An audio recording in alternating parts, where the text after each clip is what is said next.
Buenas noches en Argentina, buenas noches en Chile, ¿verdad? Y buenas tardes aquí en Los Ángeles. Tengo que ser a la Cátedra Dotada Down esta oportunidad de poder reunirnos aquí en esta serie de poetas, conversaciones entre mi clase y las en América Latina y también aquí en Estados Unidos, poetas latinas. En este primer evento, todas las poetas hablan castellano, entonces vamos a hacer el evento en castellano. Entonces, tengo que agradecer a la clase de escritoras latinoamericanas y sobre todo le tengo que agradecer a Natalia Molina y a Brenda Delfino, que no puede estar hoy, pero va a estar en los otros eventos, por conectarme con esta cantidad de talento y hermoso en el mundo.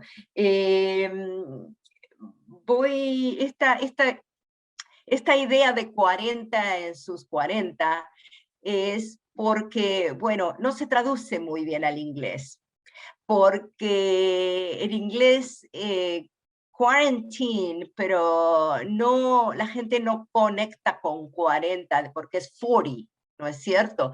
Entonces, una de las ideas es romper con este aislamiento de la cuarentena.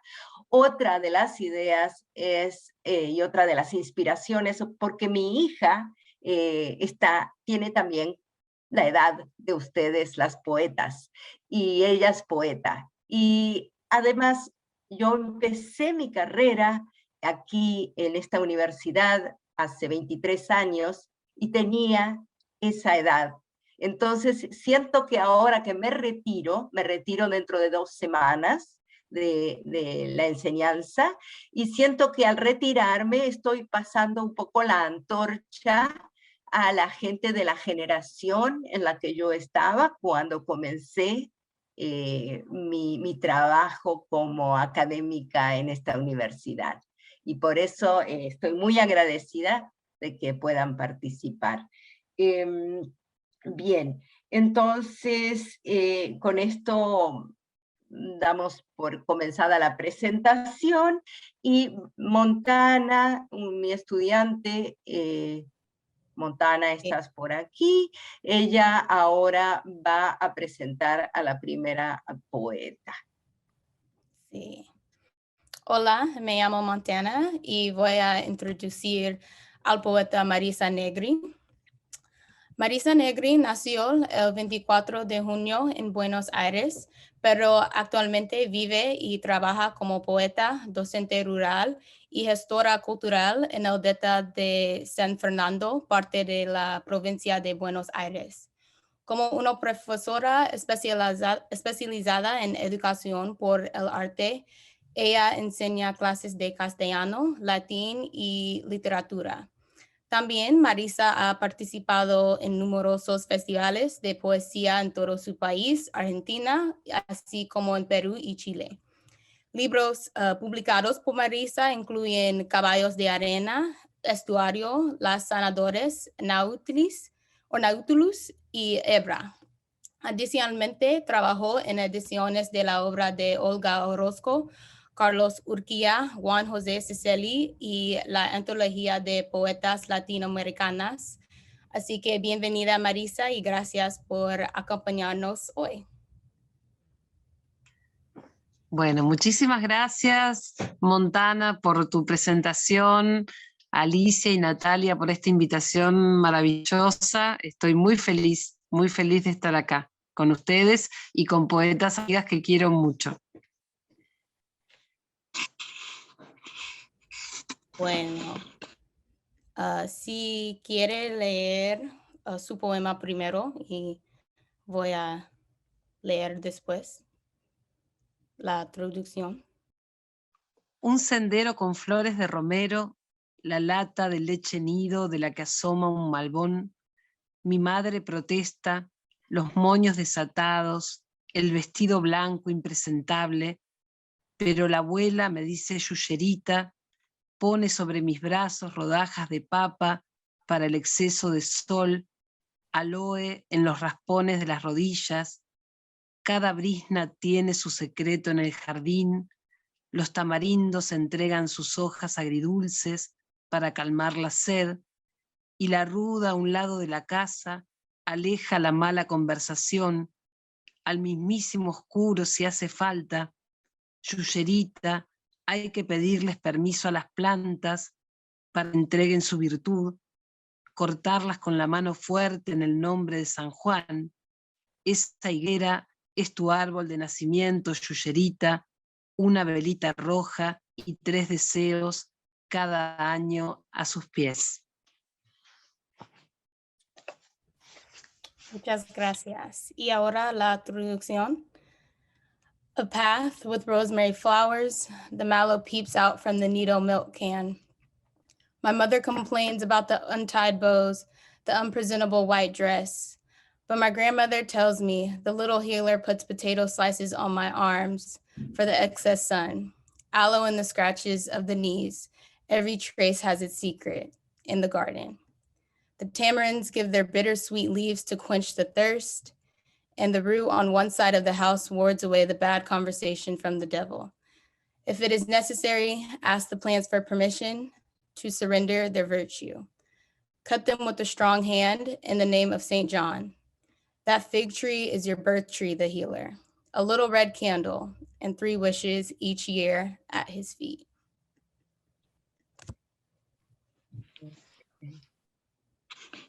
Suena muy bien, Montana. Gracias. Y tengo algunas preguntas para ti, si está bien. Bueno. Primero, ¿por qué eligió escribir este poema en prosas y otros poemas en el libro Estuario también, y no en estrofas o líneas? Bueno, fue parte de una búsqueda que tiene que ver con ese libro en particular, porque no en todos los libros escribo prosas poéticas. Fue como una manera de contar. Bueno, ese libro, que es este libro que está acá, esta es Raquel, mi mamá, y es un libro que nació de una serie de fotografías y necesitaba como esa prosa poética para ir contando esa historia de esas fotografías familiares. Gracias, ella es muy bonita. Y Estuario es un libro en que usted ve el mundo a través de los ojos de tu madre. ¿De qué manera este poema te ayudó a conectarte con ella?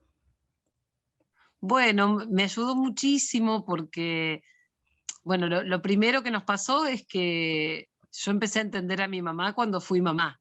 Eso nos pasa un poco a todas las mujeres, me parece. Pero con este libro yo supe muchas cosas de su infancia y eso nos acercó mucho. Supe cosas no por ella, sino por mi tía, por ejemplo, y bueno, fue muy, muy revelador. Muchas gracias. ¿Y cuánto tiempo se tardó en terminar de escribir el libro Estuario? Bueno, en general yo tengo procesos muy extensos. En ese libro me llevó como 5 años, más o menos. Mucho. Y me parece, cuando Natalia me convocó para esto, yo no sabía qué poemas iba a elegir, no sabía. Estuario es un libro de 2008, tengo bastantes libros después, y fue una sorpresa para mí, y me parece muy mágico, porque en este momento mi mamá está viviendo con nosotros por la pandemia. Sí, Entonces, sí. que este libro, de hecho está escuchando esta conversación, así que me pareció muy particular. Gracias. ¿Y por qué eligió nombre este libro Estuario? ¿Qué significa contextualmente? Me parece que, bueno, busqué mucho, no apareció enseguida. Primero se iba a llamar Tatuajes, después fue cambiando, pero en algún momento sentí que era como el estuario, como una especie de llegada a ese mar, a esa agua que es la madre. Sí. Y me pareció que tenía ese movimiento del agua, estaba reflejado en bueno, en el amor, en el cariño, en el fluir entre dos mujeres, madre e hija, pero también está mi abuela muy presente en el libro. Excelente. ¿Y cuáles fueron los desafíos clave que enfrentó al escribir este libro? Bueno, cuando uno ingresa en la escritura autobiográfica, hay un desafío importante, porque pienso que ninguno de mis otros libros tiene que ver con mi biografía. En uno hablo de las tejedoras, en otro hablo de la ceremonia del té, pero cuando uno ingresa en la literatura desde la autobiografía, hay un desafío que tiene que ver con, bueno, ¿cómo cuento la historia de mi vida? ¿La cuento desde la verosimilitud o en qué momento deja de ser verosímil para ser literatura? Y a mí en ese sentido me gusta mucho, dice John Berger, que él dice que el pasado, uno no es prisionero del pasado, es de lo único que no es prisionero y que lo puede contar como uno quiere, y que ese también, él dice que, esto no lo dice, bueno, y me gusta esta idea, como así también me gusta una idea de Alejandro Jodorowsky, que dice que el inconsciente acepta la metáfora. Entonces me gusta la idea de poder contar la infancia desde el lugar que uno quiera contarla. Más allá de que haya pasado o no haya pasado tal o cual hecho, me parece que cuando uno escribe puede transformar el mundo. Sí. Y bueno, así elegí, esa es como una clave de Estuario, contar como, no sé si como pasó, pero sí como a mí me hubiera gustado que sucediera. Sí, muchas gracias. ¿En qué se diferencia el proceso de escritura de Estuario que en tus otras poesías como Caballas de Arenas y Las Sanadores? Bueno, yo creo que, bueno, Caballos de Arena es mi primer libro y creo que es el libro que todos los poetas tenemos abajo de la cama, escondido, y que no queremos mostrar.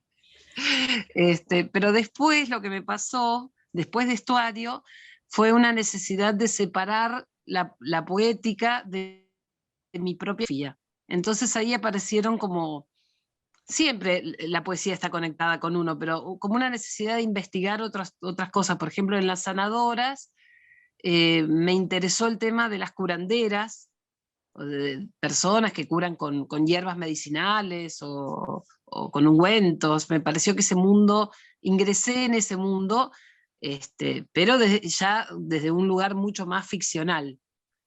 Y bueno, también pasó así con Hebra y también pasó con el mundo del té. Igual siempre hay como una conexión con mi vida, porque lo que empezó a suceder es que escribí Hebra y empecé a bordar. De hecho, este es el libro y el libro tiene, por ejemplo, un bordado que hice yo. Y escribí Casu, que es y empecé a tomar té. Y empecé a estudiar sommelier de té. Entonces, me parece que empezó en la escritura, pero siguió en la vida. Sí. Muy hermoso. Montana, vamos a tener muy poquito tiempo más. Entonces, sí. Tú tienes unas imágenes muy lindas de unas fotos que te mandó Marisa. ¿Las quieres proyectar? Sí. Voy a compartir la pantalla. Un momento. Y entonces, tal vez Marisa nos quiere contar un poco estas imágenes. Bueno, en esta pandemia, mi mamá, que vive en la ciudad y que es una zona que en este momento está muy complicada con el tema del COVID, se vino para acá, para el Delta, y juntas empezamos a hacer estas sirenas, que son unas sirenas que tienen nombre y que tienen un don. Entonces, entre las dos nos ponemos y bordamos a la tarde o a la mañana, y les vamos inventando una historia, y estas sirenas empezaron como a recorrer bueno, el país, ¿no? Porque una amiga nuestra se encarga de venderlas y andan por ahí, y nos pareció como un gesto de amor hacia el mundo, esto de ponernos a bordar juntas y a expresar deseos para, bueno, para llevar un poco de esperanza a las casas de otras personas. Bien, muchísimas gracias. Ese es hermosísimo. Montana, ¿puedes hacer otra pregunta más si es que tienes? Sí, yo puedo preguntar más, pero... Una más. Tenemos 2 minutos. Tenemos 2 minutos. Perfecto. ¿Qué consejo le daría a los nuevos poetas?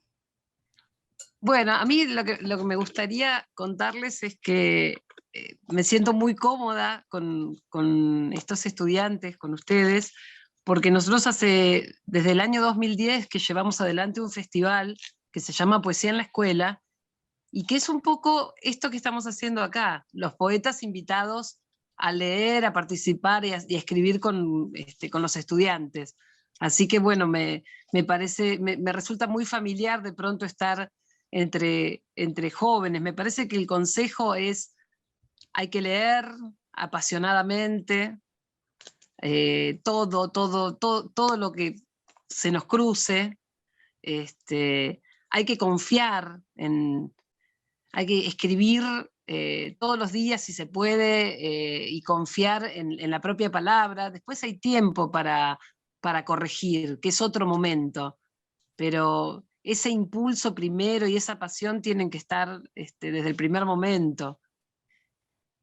Y bueno, y confiar también en dar de leer, buscar un maestro, buscar un compañero que nos escuche, un amigo, poder compartir, porque la palabra es para eso, es para compartir. Sí. Muchas gracias. Fue un placer. Sí, fue un placer traducir su poema. Un reto, sí, pero un placer. Y muchas gracias por su tiempo. Una alegría enorme. Bueno, seguiremos por mail charlando. Muchas gracias. Y ya tienes traductora. Sí. Me parece ya tienes traductora al inglés y nos ofrecemos aquí. Bien, y que ahora a continuación vamos a tener a Margarita Bustos Castillo y la van a presentar mis estudiantes Serena y Claudia, son las traductoras. Hola, me llamo Serena y mi compañera es Claudia. Estamos muy emocionadas por la oportunidad de hablar con ustedes hoy. Gracias por su tiempo y presencia y voy a introducir nuestra poeta. Margarita Bustos Castillo es una docente, gestora cultural y poeta de Chile. También ella es parte del programa de estudios de género y cultura en la Universidad de Chile. En su poesía, ella enfoca en temas como la deconstrucción de mandatos sexo-género, las memorias, derechos humanos y más. Castillo presenta libros en la SECH, Espacio Extravagario de la Fundación Neruda, bibliotecas públicas y museos.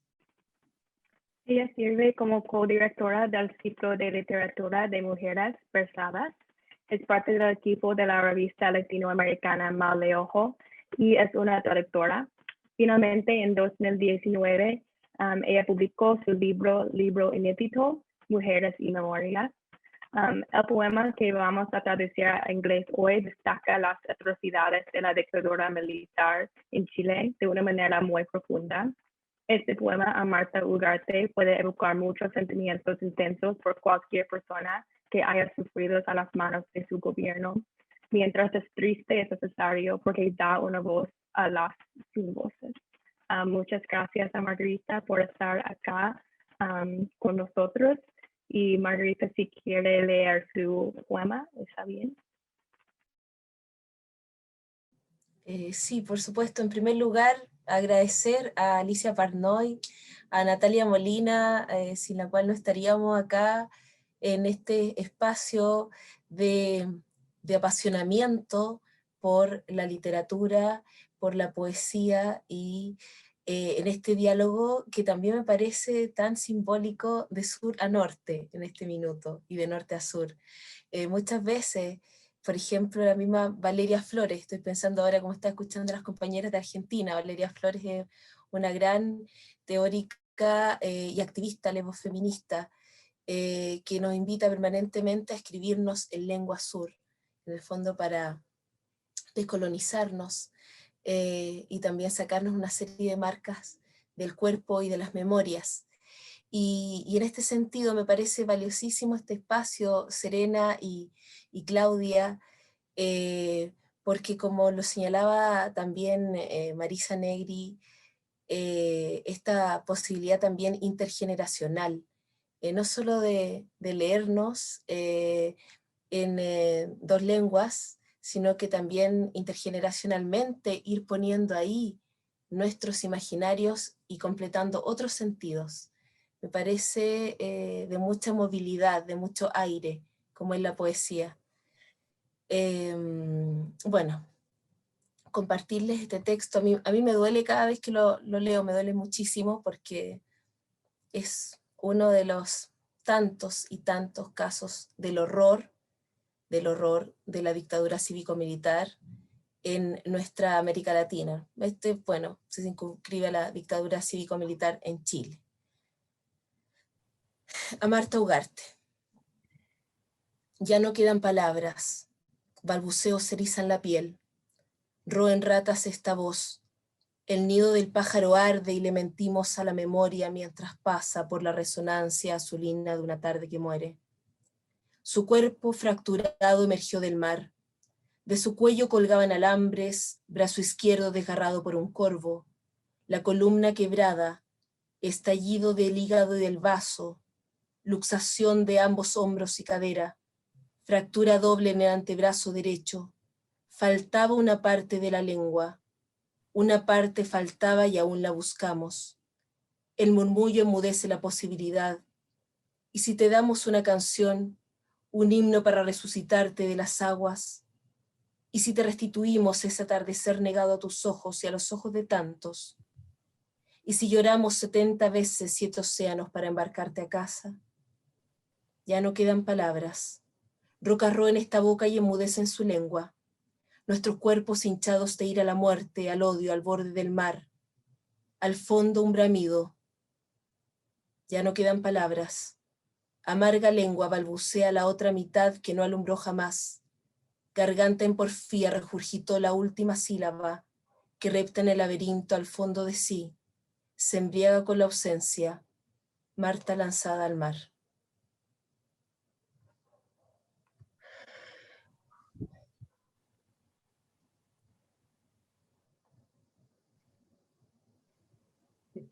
Difícil aplaudir. Es muy, muy fuerte este poema. Yo fui desaparecida en Argentina, entonces me llega mucho todo esto de una manera muy particular. Gracias, mil gracias. Ahora Serena y Claudia van a conversar sobre este poema y otras cosas que nos quieras contar. Sí, vamos a leer nuestra traducción.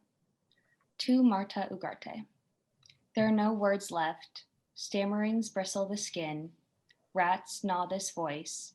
The bird's nest burns, and it is the memory that passes through when we lie to it, while passing through the bluish resounding of an afternoon that dies.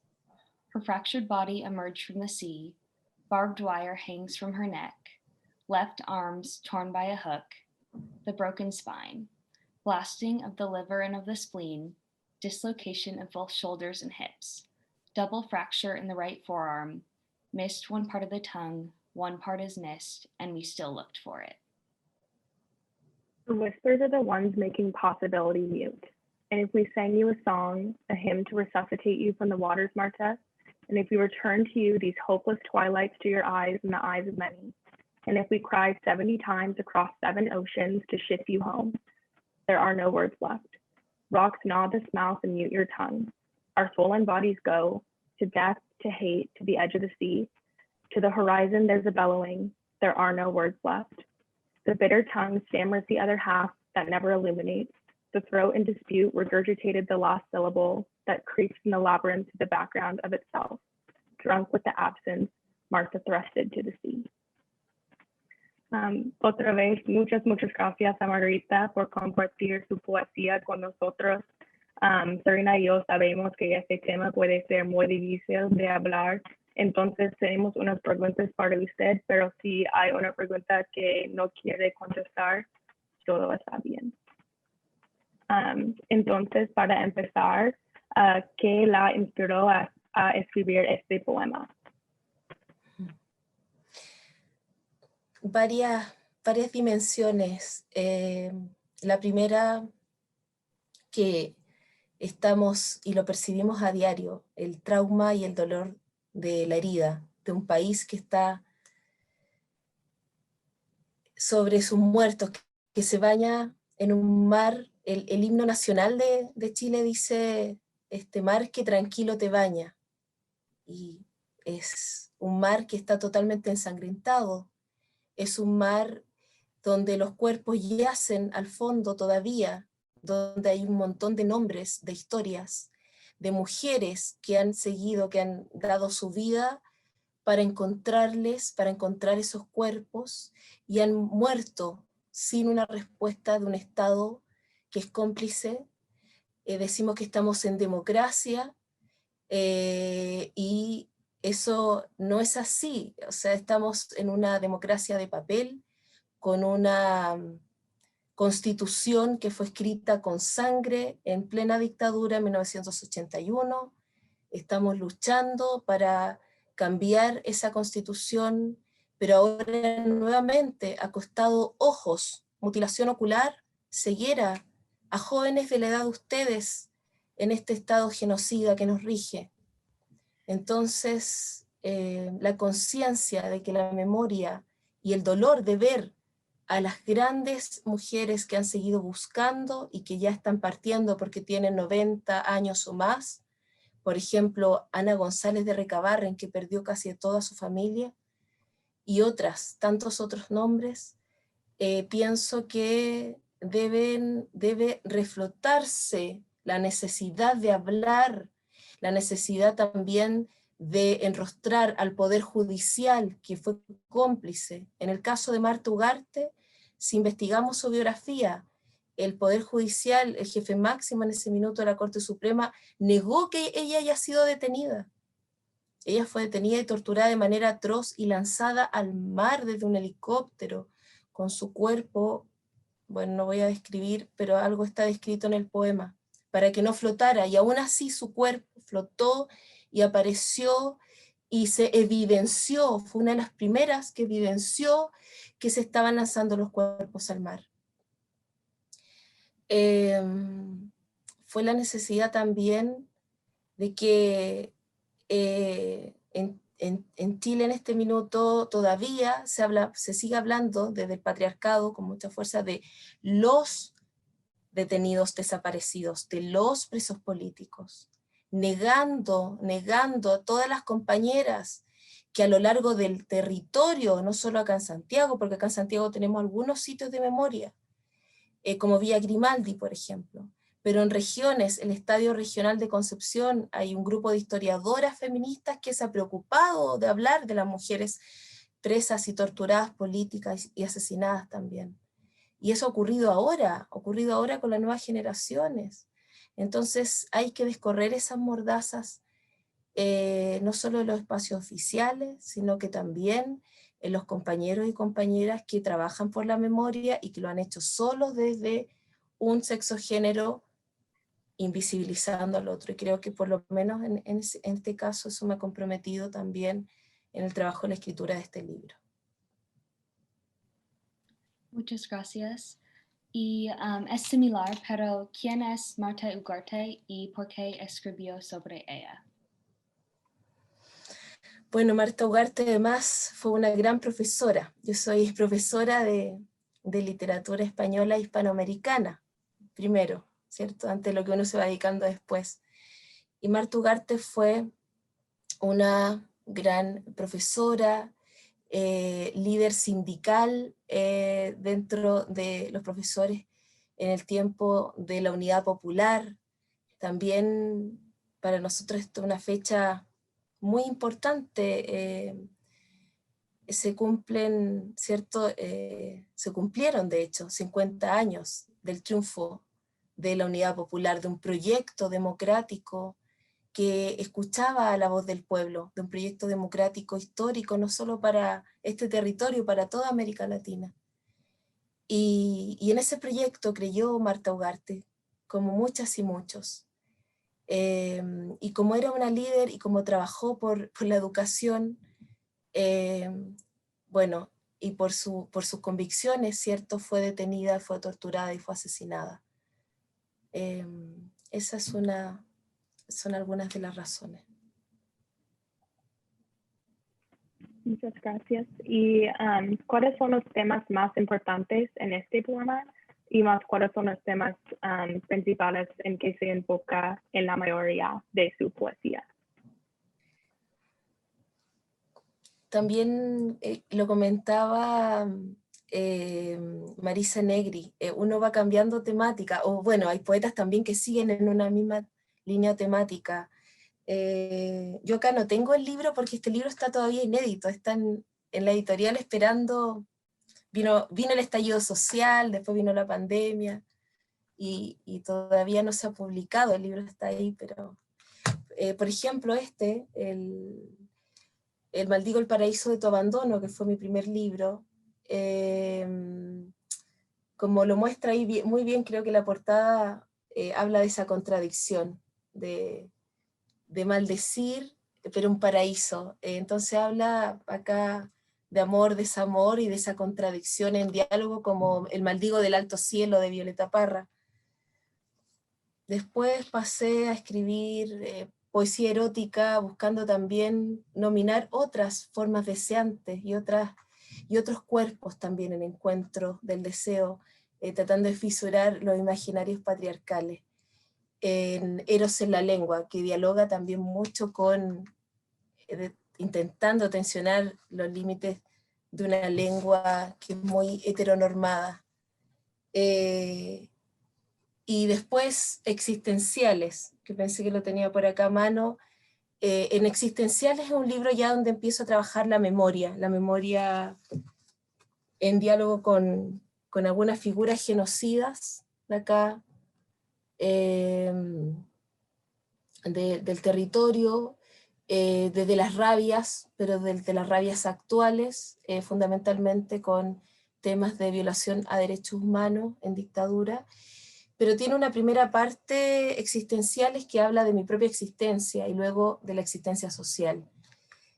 Y para llegar a este otro libro de Mujeres y Memorias, donde también tiene dos partes, una con casos de mujeres que fueron detenidas, presas políticas, torturadas y asesinadas en la dictadura, que son más conocidas, como Marta Ugarte, Lumi Videla, entre otras, y otra parte del libro donde hay mujeres detenidas, desaparecidas, desconocidas. Muchas de ellas que no tendrían, solamente estuvieron en el momento equivocado, en el lugar equivocado. No había una militancia, no había una participación de poder proteger a un compañero o una compañera en algún momento determinado para que pudiera ocultarse y salvarle la vida, no, sino que, por ejemplo, ahí hay un caso, hay una mujer que trabajaba, ¿cierto?, haciendo el cuidado y la limpieza en la casa de Carmen Hertz, que Carmen Hertz es una de las mujeres políticas muy importantes del tiempo de la dictadura, actualmente es diputada acá en Chile. Y bueno, para amedrentar a Carmen Hertz, porque seguía buscando a Carlos Berger, que fue un hombre muy valiente y fue, bueno, asesinado, uno de los primeros asesinados el año 73, para amedrentarla van a su casa, estaba ahí su hijo en ese minuto, y le disparan a la empleada que trabajaba ahí en su casa, por ejemplo. Y esos casos y esas historias no se cuentan, no quedan como grandes nombres ni en ningún memorial ni en ningún espacio. Y pienso que es importante hablar de ellas. ¿Cómo las memorias, ambas personales y colectivas, juegan un papel en su escritura? En 2 cuando, minutos, imagina sí, sí. eso, decirlo en 2 minutos, Memorias imposible. personales. Me encantaría citar a, a Derrida, estaba pensando cómo se trabaja memoria y archivo, por ejemplo.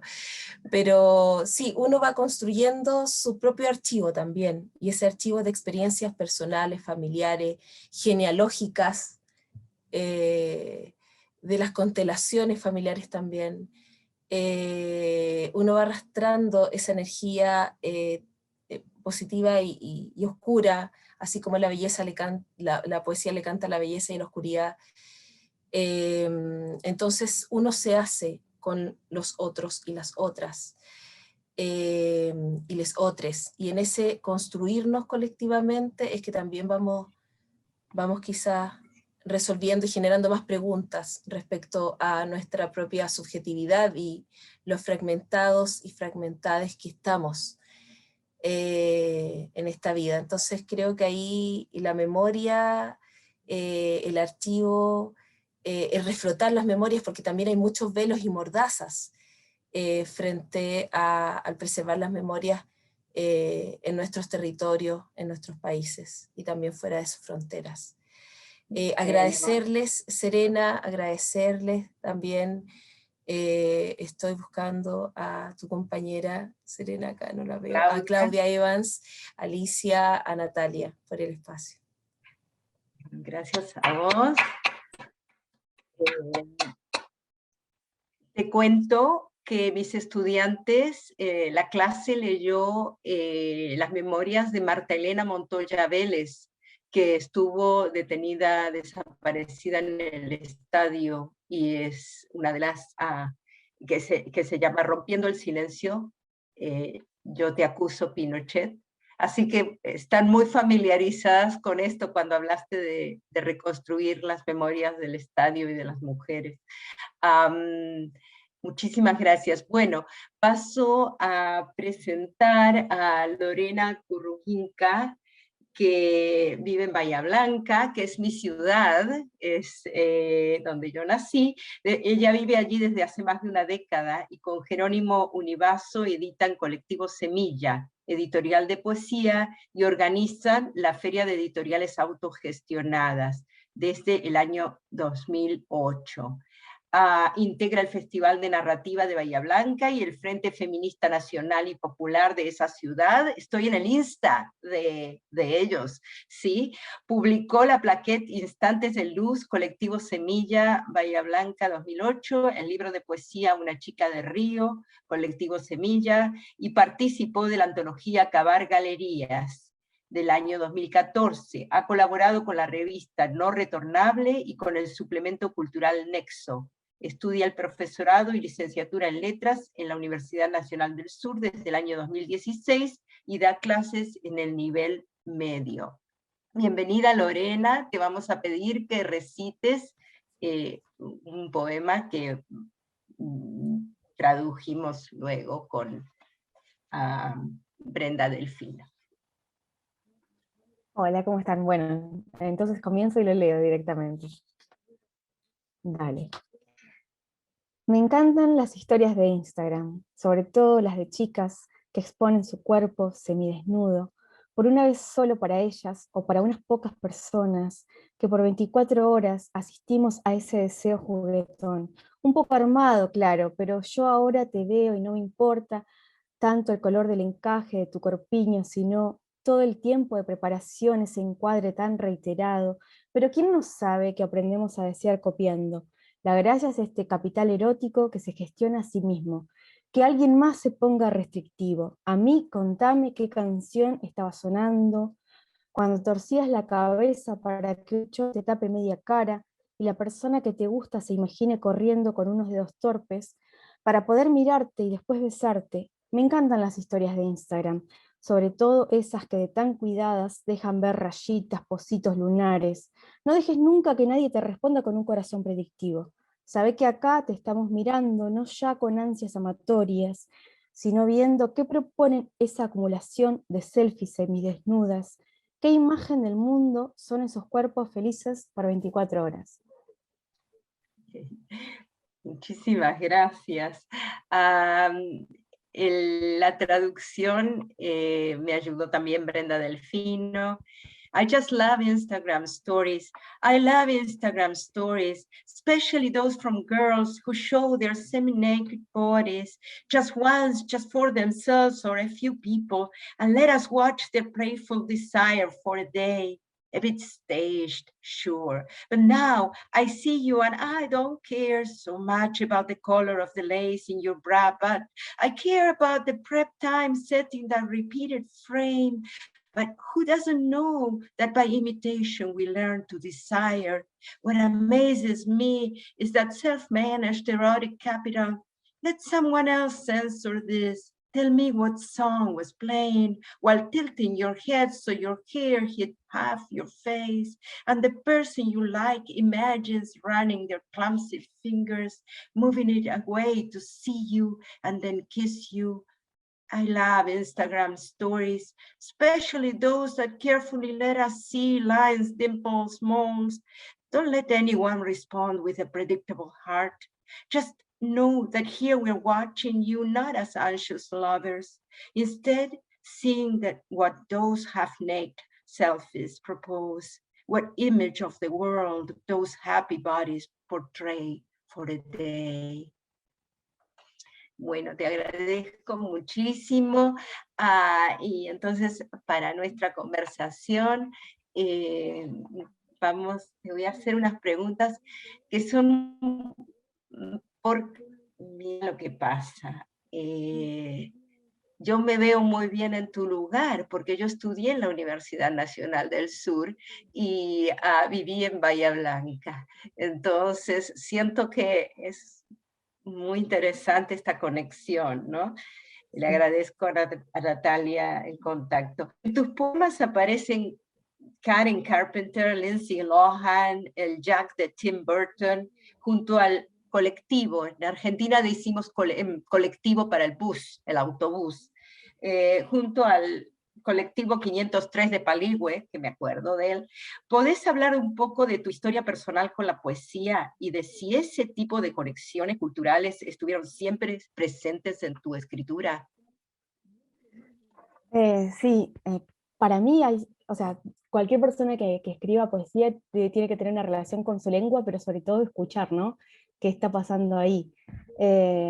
Y para mí siempre es como un re desafío escuchar que la lengua está hecha como, ¿no? De todas las cosas hermosas que pasan a cotidiano. Entonces es como, hay una política de escribir sobre cosas que no estarían en el orden de lo que se considera poético tradicionalmente, ¿no? En una visión medio conservadora. Entonces que ingresen a los versos en la 503, ahí tiene como una importancia como muy interesante para mí, ¿no?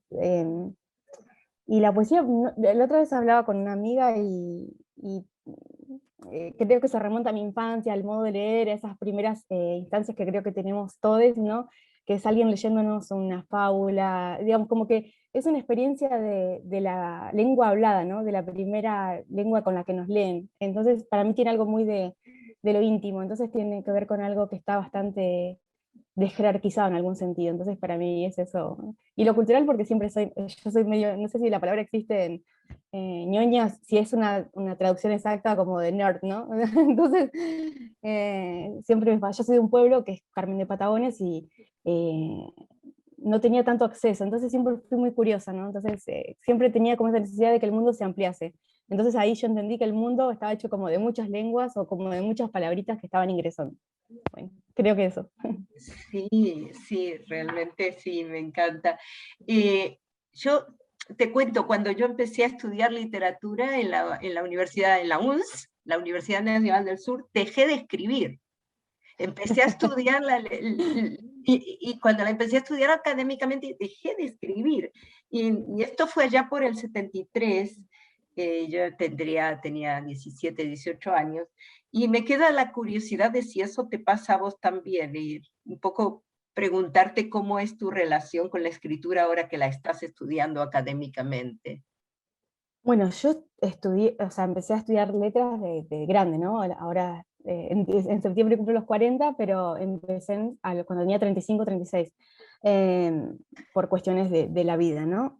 Pero sí, evidentemente cualquier persona que vaya a estudiar a una universidad pensando que se va a hacer escritor, no funciona así. De hecho, funciona, es como una anulación del deseo, ¿no? Porque esa idea de que si la escritura es un en vez, o el en vez del deseo de la lectura, ahí se pone como miedo, ¿no? O sea, en un momento Margarita nombró a Derrida, ¿no? Entonces vos lees esos nombres como muy inmensos y vos decís, bueno, ¿qué le puedo agregar yo a lo que escribieron esas personas? Pero después es como que se va desandando, porque en realidad, también lo dijo un poco Marisa, ¿no? Es como la experiencia colectiva, es como las ganas de intervenir en la lengua, entonces pasan otras cosas, pero sí, es como que hay que luchar contra eso, y hay que luchar también contra cierto antiacademicismo que se sucede, pero también, ¿no? Como decir, bueno, esto es inteligible o no, bueno, la poesía no es entendible, o no pasaría por el entendimiento. Eso, la poesía o los poemas, ¿no? Yo trato de no hablar de la poesía, sino de los poemas. Bien, muchísimas gracias. Y sí es verdad, ¿no? Esa poesía donde todo entra, pero en lo que me pasó a mí, tienes razón, yo empecé a leer a esa gente y dije, ¿y yo cómo? Yo escribía con tanta naturalidad y con tantas ganas desde niña, y de pronto dije, bueno, pero empecé a conocer y te va formando, ¿no? Te va impactando, entras en conversación. Tu poesía es de una profunda ternura y al mismo tiempo toma distancia para observar, ¿no? Con asombro un universo complicado que no siempre anda bien. Entonces, mi pregunta sería, ¿cómo ha afectado la pandemia a tu producción literaria? A mí me conmovió mucho, no sé si, creo que a todo el mundo le pasa eso, ¿no? Como que es un momento de mucha, sí, constricción, porque es como mucha angustia pensar todo el tiempo en la muerte, ¿no? Bueno, acá creo que ya se saben estas noticias, no es a nivel planetario, pero es convivir con cuánta cantidad de personas muertas uno puede tolerar, y que eso se traslada a lo social, decir, es como que haya una tolerancia que, bueno, no importa, se van a morir tantas cantidades de personas, ¿no? La economía tiene que seguir. Entonces uno tiene que reacomodar como sus ideas de mundo y de qué esperaba de la política, qué esperaba de ciertas cosas, y de renunciar a como muchas cuestiones pulsionales, ¿no? Que son subjetivas y personales. A mí me puso en un parate, pero a la vez me puso con mucha fricción con la lectura, una necesidad de buscar como maneras de pensar, eso, como no, los poemas son una manera de pensar, como intentar alguna pregunta al menos, como no, preguntas mínimas, chiquititas, pero como de viendo que el mundo está como complejo, como, por decir algo, ¿no? E injusto, eso sí, ¿no? Y bueno, a ver qué pasa ahí con los poemas, ¿no? Como una tensión chiquitita, una pregunta mínima que escapa en ese vértigo del scrolling, ¿no? De esa cosa, decir, che, bueno, una pregunta mínima desde acá, desde el sur del mundo, a esa situación. Y que también se sale del sentido común planetario en algún punto, ¿no? Porque como esto digo, las desigualdades surgieron en el sentido de que las personas más ricas del mundo se sintieron más ricas con la pandemia, ¿no? Entonces es como uno dice, che, ¿qué hago escribiendo poemas? Bueno, justamente por eso también, ¿no? Hay que hacerle preguntas al mundo, hay un poeta, era un lingüista, Mellonic, que a mí me gusta mucho, que él decía que el lenguaje crea formas de vida, pero las formas de vida crean lenguaje. Entonces, bueno, intentar, ¿no? Ensayar cosas, hacerle algo a la lengua con los poemas. Así que bueno, estoy como en transición, intentando, pero como un poco. Bueno, espero no hablar tan rápido porque hablo muy rápido en general. Le vamos a preguntar a mis estudiantes si te comprenden. Si no lo digo en inglés, lo digo como breve en inglés. No, pero eso está bueno, porque a dejar por hoy, de agradecerte muchísimo, No, ustedes, agradecerles. y seguimos en contacto por la antología, porque Sí, vamos a eso. ponernos, y luego va a haber eventos por la antología y la difusión de la antología. Gracias. Gracias a vos, muchísimas gracias. A continuación, entonces, Connor va a presentar a Roberta Yanamico. Hola a todos, todas, todes. Primero, muchas gracias a Roberta para estar aquí hoy. Roberta Yanamico es una poeta argentina que ahora vive en Villa Ventana. Ha publicado muchos libros de poesía, incluyendo El zorro gris, El zorro blanco, Mamushkas, Tendal y más. Ella también escribe libros y poesía para niños, mostrando su gran habilidad como poeta. Ella fue jurado de la Bienal de Arte Joven de la ciudad de Buenos Aires en el rubro poesía en la edición 2019 y dictó la clínica de obra para los residentes en el Festival Internacional de Poesía de Rosario. También trabaja con la comunidad dando talleres de poesía a personas de cada edad. Hoy vamos a leer un poema de su libro Muchos Poemas, que se llama Si alguien te lleva de la mano, y también voy a leer mi traducción. Esta es Roberta. Estoy muy contenta de compartir acá con estas poetas hermosas y estas estudiantes también, estos estudiantes.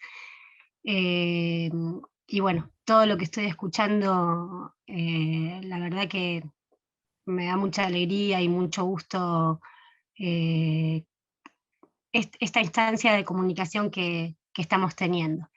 Además de poder escuchar los poemas en otro idioma y de esa integración que vos, Alicia, estás haciendo de los dos idiomas en los que transitaste y convidando uno hacia el otro, que me parece muy hermoso. Bueno, quiero agradecer también a Natalia, esa amiga, y cariños, mandar cariños así a través de la fibra óptica un poco. Bueno, el poema que voy a leer, que es el que tradujeron, se llama Si alguien te lleva de la mano. Disculpen que justo uno de los percances que tuve es que se me rompieron los anteojos, así que ando con unos anteojos rotos. Si alguien te lleva de la mano. Si alguien te lleva de la mano, te das cuenta de que la mano tiene corazón.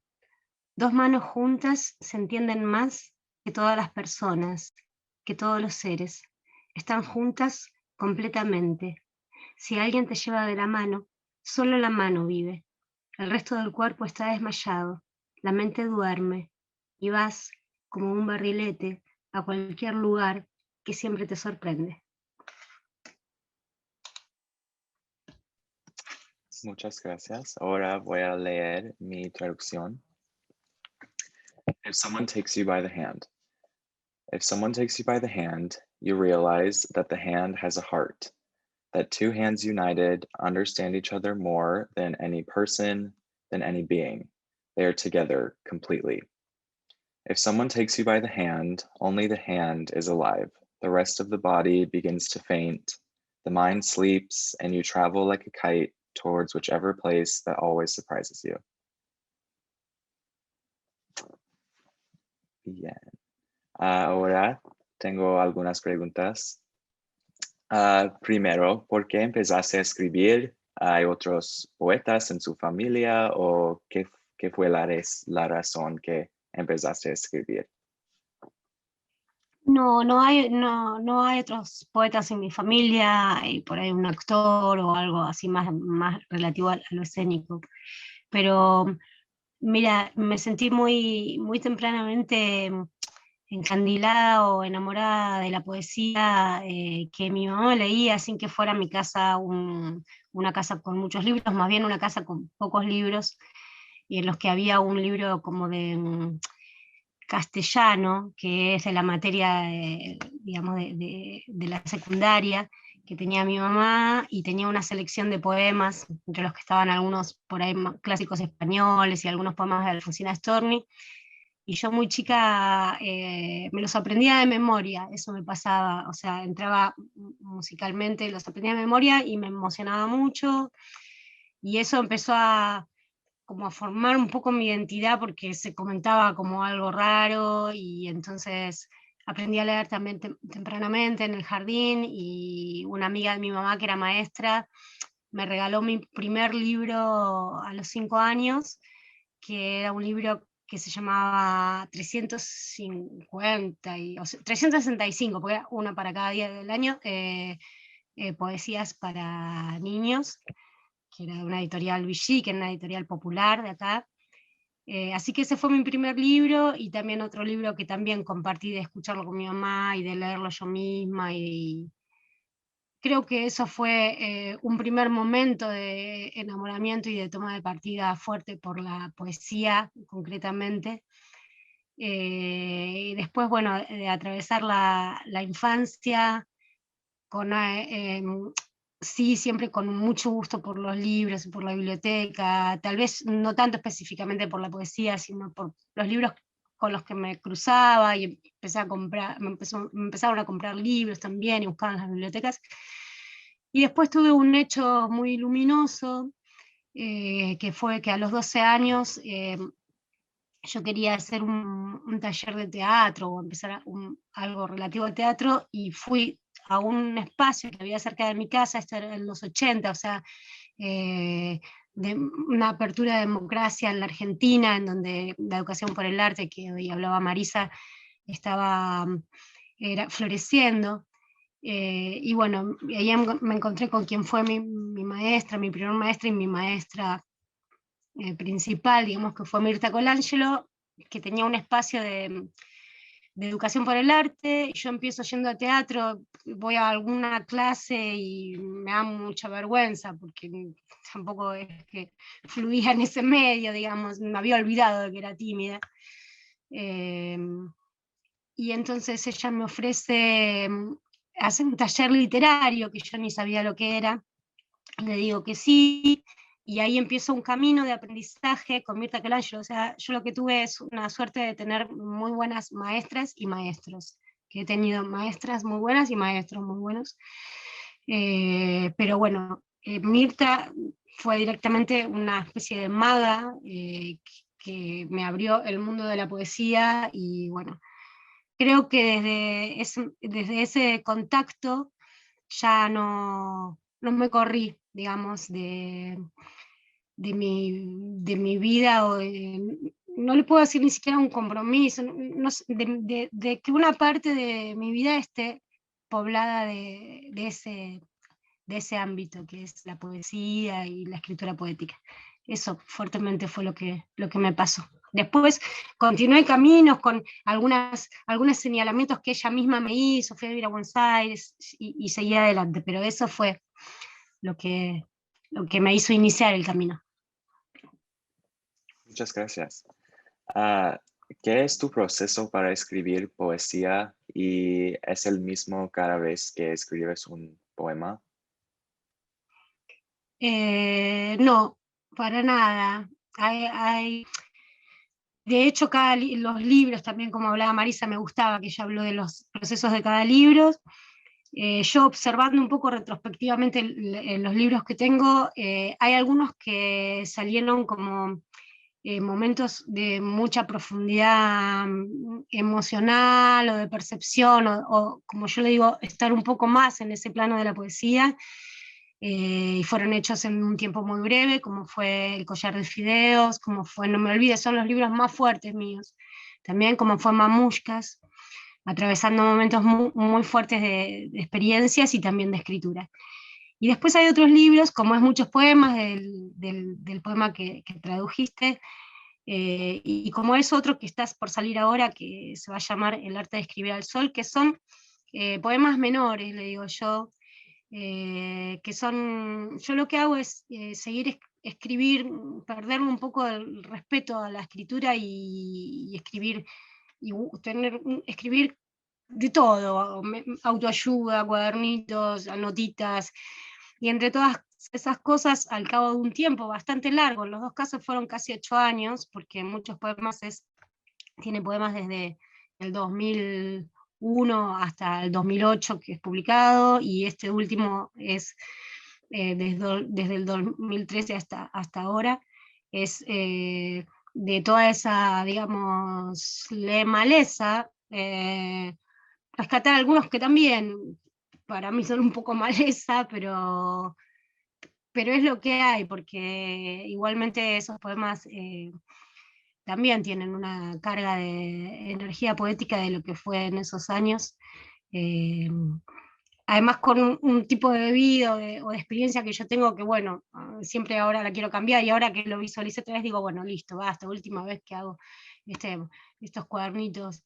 Pero bueno, la realidad es que así fue mi experiencia, escribir de a ratitos, escribir afuera, escribir en cuadernitos, y ir escribiendo un poco de todo, y en algún momento ver si algo de eso me resonaba como un poema. Gracias. ¿Cuál fue la inspiración para el poema Si alguien te lleva de la mano? La inspiración para ese poema fue un sueño. Fue un sueño. Tuve un sueño en donde alguien me llevaba de la mano y yo sentía muy fuertemente ese contacto. Y además es un poema que después, vos que decías lo de escribir para niñas, lo eligen para antologías o para selecciones de poemas para niñas. Es un favorito, digamos, que yo no lo consideré o no lo escribí pensando en público infantil, y es un poema que siempre lo eligen para el público infantil. Gracias. Hay poemas que son, hay poemas que son más difíciles de escribir, y si hay, ¿por qué son más difíciles? Los poemas más difíciles de escribir, bueno, son un poco, como dijo Margarita, los más dolorosos, en los que los poemas y los que tienen más misterio, porque también remarco un poco lo que dijo Lore, de que el poema es una pregunta o el poema es una forma de pensar, y a veces estamos como si fuesen una especie de imanes para lo que no sabemos y para el misterio, y como si las dos cosas vinieran a la vez, una especie de revelación que no termina de serlo, pero también con su parte de luz y con su parte de oscuridad, que es parte de eso.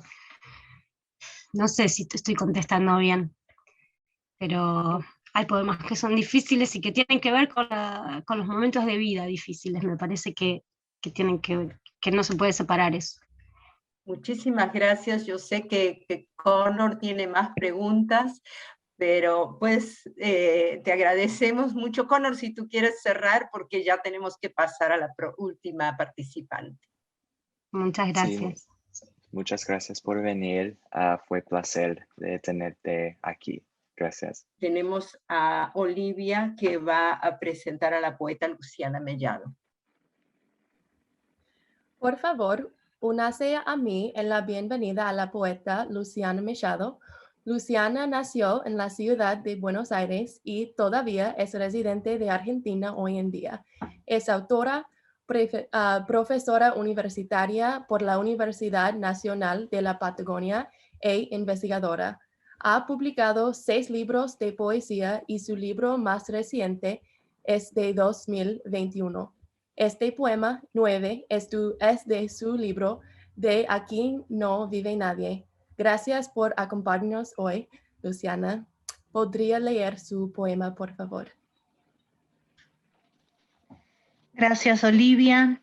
Y me voy a tomar unos segundos para agradecerle nuevamente a Natalia Molina, que es puente generoso de sostener, porque esto es posible gracias siempre a la generosidad, ¿no? Hay alguien que tiene que tocar la puerta, abrirla, y en ese tocar la puerta y abrirla está Natalia y está Alicia, a quien conozco hoy, y en un momento muy especial de su vida que está dejando el mundo académico, así que espero que ese tiempo para el escribir también reaparezca. Me parece que es un lindo momento, así que yo creo que esto tiene algo, como a veces pasa con la poesía, de ciclo, ¿no? Que esto es una inauguración a otra puerta que se abre seguramente para Alicia.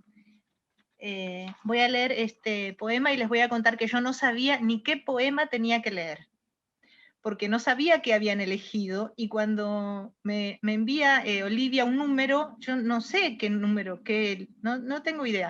Y hoy lo encontré al poema y quiero compartirlo. Es un poema de amor. También yo te amaba y masticaba la sombra de tu cuerpo. Me acercaba a esa sombra con breve salto, porque también te amaba cuando estabas y te vaciabas de luz sin preguntar mi nombre, ni por qué te seguía, pero también sabía que aquello era el murmullo amoroso del que está partiendo, porque te estaba yendo entonces. Rodabas como una máquina infalible que deja en el suelo unas marquitas, como pisadas de perros diminutos, de loros, como cáscaras de frutas invisibles que dicen, no me olvides, que riega la niña de la albahaca y la memoria, rodando papelitos en el viento, cuando te ibas por la ruta y te quedabas pegado a los alambrados, a las matas. No me voy del todo, me decías, pero yo veía que la mancha de la luna se achicaba, que la luz era plena en lo oscurito, y me olvidaste nomás, entre los ojos, bebiendo la pupila, un sueño líquido, de tigre ciego que atrapa el color de la presa, y se le olvida entreabierto el otro ojo, que es árbol del follaje acolchonado, por donde el sol retumba en cada salto que hacia tu sombra el barranco me incendiaba. Muchas gracias. La versión en inglés sigue. I too loved you and chewed the shadow of your body. I moved closer to that shadow with a short leap, because I loved you too when you were here. And the light in you died out without asking my name, nor why I was following you. But I also knew that was the loving whisper from the one who was leaving. Because you were leaving then, spinning your wheels like an infallible machine that leaves on the road, little marks like tiny dogs, of tiny parrots, like peels of invisible fruits that say, don't forget me. That waters the basil girl and the memory setting free papers in the wind. When you went by the route and you stayed stuck to the wire fence, to the plants. I am not going yet, you would tell me, but I would see the spot of the moon shrink, that the light was fully in the dark, and you just forgot me between your eyes. The pupil drinking a liquid dream of a blind tiger that catches the color of its prey, and he forgets the other eye half open, that is a padded foliage tree, where the sun resounds in every jump, that towards your shadow the cliff burned me. Gracias por confiar en mí para traducir y transmitir su visión original en otro idioma. Estoy emocionada por la posibilidad de que más lectores disfruten de esta hermosa obra. Y he preparado algunas preguntas para ti. La primera, ¿cuánto tiempo tomó escribir este poema? Y tenía varios borradores. No tengo idea de cuánto tiempo tardé en escribir este poema, pero voy a hacer una piolada, diríamos en argentino. Me voy a agarrar de algo que dijo una poeta polaca cuando le dieron un Nobel, ella es Wisława Szymborska, y dijo, no sé, qué valiosas esas dos palabras. Y básicamente voy a usar estas palabras, no sé, no sé, pero no es una anécdota que no sé si me llevó horas, semanas o meses, sino que creo que a veces sucede que la poesía empieza a escribirse antes y uno no registra. Y entonces a veces uno cree, ay, mira, me salió este poema en 1 hora, y ese poema estuvo escribiéndose en tu cuerpo años, no 1 hora. Así que mi respuesta es, no lo sé, pero sí sé que este libro surgió por un viaje familiar.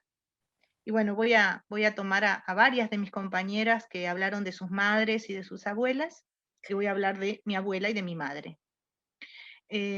Realizamos un viaje a un pueblo del sur de Argentina. Yo vivo en la Patagonia, vivo en una ciudad costera, estoy muy cerca del mar, de un mar que se ve, pero es muy frío para meterse, que es muy lindo para mirar, pero es muy frío para nadar.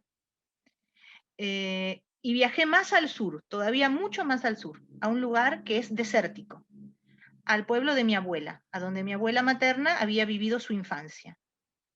Y mi abuela decía, vamos a ver a los vecinos, y me nombraba apellidos, ¿no?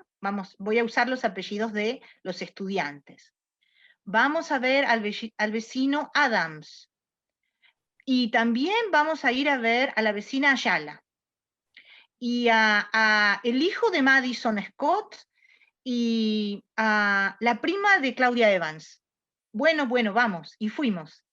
Y cuando llegamos al pueblo, no había nadie. Estaban muertos.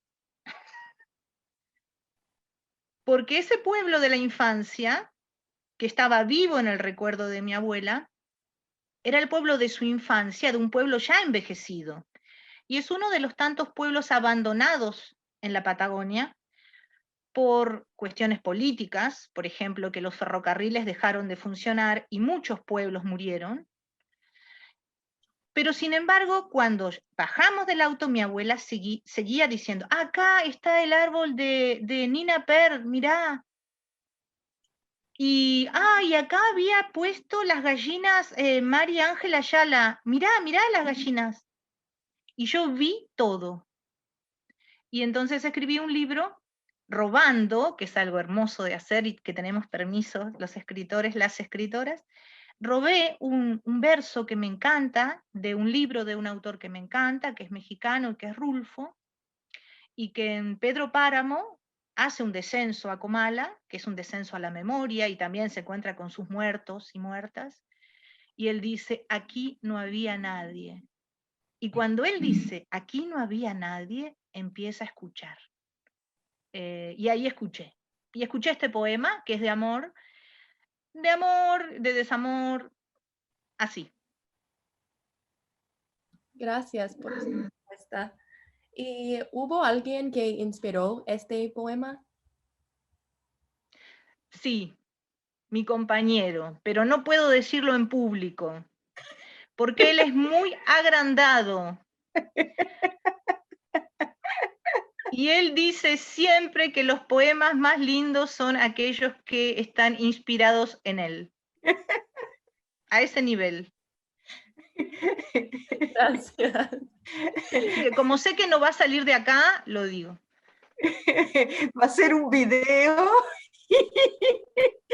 Va a ser un video y creo que él está escribiendo en el chat en este momento. Bien, perdón. A continuar, ¿escribió cuando era niña o adolescente?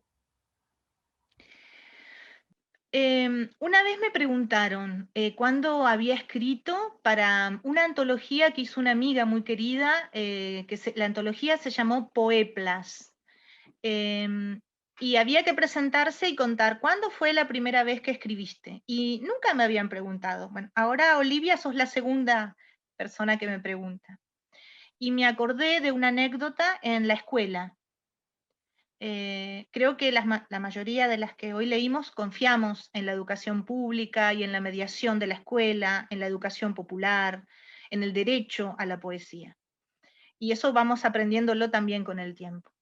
Y tuve una maestra, cuando yo iría a 3er grado, en Argentina eso es cuando tenía unos 8 años, y escribí en un cuaderno. A mí me gustaban mucho de los cuadernos los envoltorios, ¿sí? El forro de los cuadernos. Me encantaba, eso me gustaba de los cuadernos. Y era un cuaderno rojo, de tapa dura, y ese forro era de papel araña. No sé si ustedes conocen esos papeles, pero es un papel que simula la tela de la araña. Y en ese cuaderno escribí, era muy pequeña, habré escrito 2 oraciones sobre una nube. Y perdí el cuaderno. Lo perdí para siempre. Pero me acuerdo. Y la señorita, la maestra, me dijo felicitaciones. Y me acuerdo de la escritura de mi maestra y de la nube. Capaz no escribí nada, solo dibujé. Pero creo que ahí empecé a pensar que escribir era algo relacionado a mi vida cotidiana, no solo a la vida letrada o de la escritura de libros, ¿no? A mi vida, a mi existencia, que es una palabra que las compañeras usaron antes, ¿no? La compañera chilena habló de las existencias, me encantó, a mi existencia. Gracias. ¿Cómo se publicó por primera vez y tenía desafíos o rechazos en el proceso? Bueno, la primera vez fue una linda experiencia. Me publicó una editora mujer. Esto ya está diciendo varias cosas en lo no dicho. Me publicó una editora que se llama Alejandrina de Vescovi, en una editorial que se llama Botella al Mar. Es un hermoso nombre la editorial, Botella al Mar. Y justo lo encontré. No lo encontré, mentira. Mi compañero me lo pasó cuando vio que ustedes estaban con los libros y vino acá de otra habitación y me dejó el libro en la mesa para que no pase vergüenza. Es este libro. Y este es un grabado de una niña que hizo mi prima Romina. Y se llama Las Niñas del Espejo. Me gustó el título. No sé por qué le puse ese título, pero todavía me gusta el título más que el libro. O sea, que el título te lo defiendo. Quizás el contenido, como dijo Marisa, es lo que escondemos abajo de la cama, algo así.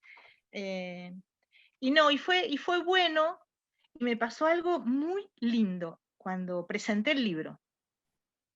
Cuando presenté el libro yo no tenía ningún contacto. Bueno, como Roberta, en mi familia no había artistas, aunque mi abuela y mi madre son artistas sin libro. Y hicimos la presentación y había muchas mujeres mayores, muy, muy mayores de edad, con muchos años, muy añosas, digamos.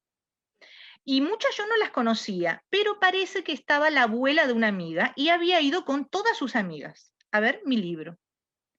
Y me lo compraron. Está bueno eso. Que te lo compren y que lo lean es mejor todavía.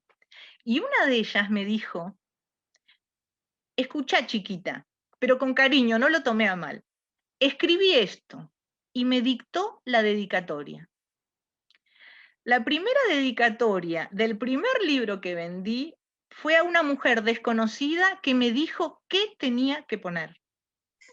Y me encantó porque ella me dijo, a mi estimada, ahora no me acuerdo, a mi estimada María Teresa, con mucho cariño y respeto, y me dio una larguísima, y pensé, esto es re fácil, te dicen todo lo que tenés que hacer. Y esa fue una linda experiencia. Así empezó este juego. Bueno, yo sé que Olivia debe tener muchísimas preguntas más también, pero vamos a tener que ir cortando y solamente quería agregar que lo que no me gusta para nada es escribir las dedicatorias en los libros. Entonces, todos mis amigos y amigas tienen libros míos sin dedicatoria y siempre se quejan de que no les firmo el libro, no les firmo y no les pongo... No es algo, pero tenemos un minuto para otra preguntita y mientras tanto, si alguien del público quiere hacer alguna pregunta. Que mientras escuchaba, bueno, yo comprendo muy poco el inglés. Algo comprendo, pero no me atrevo a hablar, no me dio. Cuando dijiste quién sabe algo, yo sabía que tenía las manos atadas y no voy a levantar nunca la mano. pero pasó algo interesante cuando enfrente de esta pantalla, yo estoy en mi biblioteca ahora, es la biblioteca que está en una casa, que es la casa en la que viví toda mi vida, que es la casa de mi abuela, donde mi madre pasó su infancia, en la que hay un techo de chapa, de zinc, que cuando llueve suena y a veces tiene goteras. Este es el lugar en el que estoy, en el que veo todos estos cuadros. Alguien estaba en un auto, me parece, y se veía un cielo todavía con sol. Alguien estaba en una biblioteca, alguien tenía una luz distinta. Y pensé que qué equivocada la interpretación de la Torre de Babel como castigo divino. Y que en realidad me voy a ir para el lado de los zapatistas y pensar que esta pluralidad de lenguas, de tonos, de edades, es la prueba concreta de que es posible que en un mundo existan muchos mundos. Así que Nati, Alicia, compañeras, me encanta estar en este mundo despelotado, en un buen sentido y también en otros, en el que estamos en un medio de una pandemia, nos juntamos en distintos lugares del mundo a escuchar poesía y a escucharnos a nosotros y a confiar en que es posible que la palabra sane, conecte, comunique, sea vida, respiración. Así que nada, infinitamente agradecida a todas, a todos, a todes. Muchísimas gracias.